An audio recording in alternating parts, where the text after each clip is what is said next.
राधे राधे सभी भक्तों को। कार्तिक महात्म की कथा 34वां अध्याय। कथा कहने से पहले हम गणेश जी महाराज जी का ध्यान करेंगे और उनकी कथा का श्रवण करेंगे। बोलिए गणेश जी महाराज की जय। हाथ में फूल और चावल ले लेंगे और कथा सुनते हुए कहानी का हुंकारा जरूर भरेंगे, जिससे कि पूर्ण फल की प्राप्ति हो। बोलिए गणेश जी महाराज की जय। एक बार एक बुढ़िया थी। वह मिट्टी के गणेश जी की पूजा किया करती थी। रोज बनाती थी, रोज गल जाते थे। इस बात से बुढ़िया बहुत दुखी थी। एक दिन उसने देखा कि एक सेठ का मकान बन रहा है। वह मिस्त्री के पास गई और बोली, भैया मेरा पत्थर का गणेश कर दो। मिस्त्री बोला कि जब तक हम तेरा पत्थर का गणेश भरेंगे तब तक पूरी दीवार चिन लेंगे। बुढ़िया को बहुत दुख हुआ। उसने कहा कि राम करे तुम्हारी दीवार टेढ़ी हो जाए। ऐसा कह के बुढ़िया चली गई। शाम को सेठ आया तो उसने पूछा कि आज कुछ भी काम नहीं किया। तो मिस्त्री बोला कि एक बुढ़िया आई थी, कह रही थी मेरा पत्थर का गणेश गढ़ दो।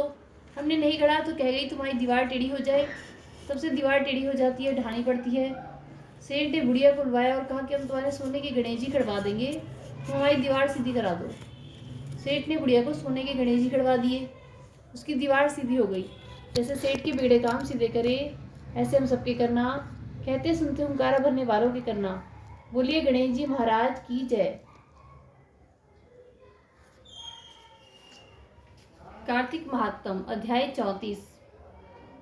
ब्रह्मा जी ने कहा, पूर्व काल में एक दंभी तपस्वी पतिव्रता स्त्री के शुद्ध प्रभाव से पिता माता का पूजन देखने से कार्तिक व्रत का सेवन करके उत्तम लोक को प्राप्त हो गया था। नारद जी ने कहा कि भगवान, मैं मासोपवास की विधि और उसके फल का यथोचित वर्णन सुनना चाहता हूँ।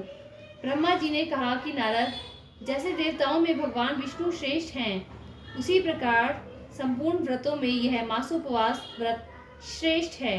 अपने शरीर के बलाबल को समझकर मासोपवास व्रत करना चाहिए। आश्विन के शुक्ल पक्ष के एकादशी को उपवास करके 30 दिनों के लिए इस व्रत को ग्रहण करना चाहिए। उतने दिनों तक भगवान के मंदिर में जाकर तीनों समय भक्ति पूर्वक नैवेद्य, धूप, दीप तथा नाना प्रकार के पुष्पों से मन, वाणी और क्रिया द्वारा भगवान गरुड़ ध्वज की पूजा करनी चाहिए। स्वधर्मपरायण मनुष्य और अपनी इंद्रियों को वश में रखने वाली सौभाग्यवती अथवा विधवा स्त्री भगवान वासुदेव की पूजा करे। दूसरे का अन्न ग्रहण न करे, परंतु स्वयं दूसरों को अन्न दे। व्रतस्थ पुरुष शरीर में उपटन लगाना, मस्तक में तेल मलना, पान खाना और चंदन आदि का लेप करना छोड़ दे।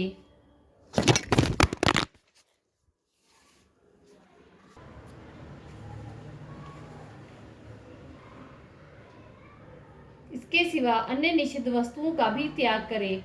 व्रत का पालन करने वाला मनुष्य विपरीत कर्म में लगे रहने वाले किसी मनुष्य का ना तो स्पर्श करे, न उससे वार्तालाप ही करे। गृहस्थ भी देव मंदिर में रहकर व्रत का आचरण करे। यथोक्त विधि से मासोपवास व्रत पूरा करके द्वादशी में परम पवित्र भगवान विष्णु का पूजन करे। दक्षिणा दे। मासोपवास के अंत में 13 ब्राह्मणों का वरण करके वैष्णव यज्ञ करावे। तत्पश्चात ब्राह्मणों को भोजन करावे और उन्हें तांबूल सहित 2 वस्त्र देकर पूजन पूर्वक विदा करे। इस प्रकार मासोपवास की विधि बताई गई है।